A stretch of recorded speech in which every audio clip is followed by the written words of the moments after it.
The novel's called Zelestina Urza in Outer Space. It's published by the University of Nevada Center for Basque Studies. And Basque culture and Basque history is a big part of the book. When I started it, it was because I'd married into a Wyoming Basque family, and I wanted to tell this story. I'd met these old women in the Buffalo, Wyoming neighborhood, incredible matriarchs. And the first one was my wife's Aunt Jane.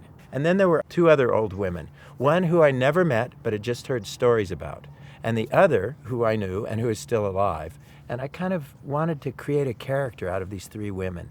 And I wanted to have things happen that I guess you'd just say were metaphoric. What are the feel of life rather than, I don't know, the absolute material world reality?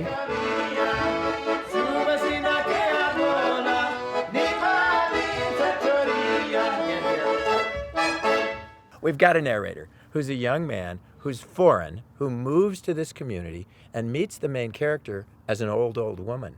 And he realizes when she dies that he was nuts about her. And he says, if she'd been younger, I would have dated her. But because of this huge gap in our ages, I just became a friend. That's all there was for us. And when she died, he says, I realized how much she meant to me. I wanted to tell her story. So he starts trying to tell it. The book starts at her funeral. At Celestina's funeral, the new priest, an American who knows nothing about the Basque people and who has asked to be called Father Bill, lifted the brass crucifix from the coffin and handed it to Yoni Zabaleta.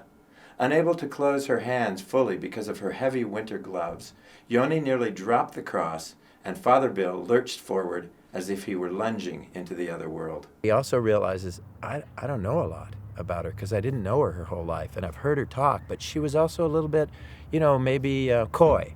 She'd tell him certain things and not other things, and he doesn't know, maybe even some of what she said wasn't quite accurate. So he has to fill in blanks, and he tells the reader, I'm just kind of trying to make it work here, He says, I don't really know. She kind of said this, but maybe. But at one point, I love this place where he says, this is the only way it could have been. And he doesn't really. He just wants it to be that way. Okay, here we go.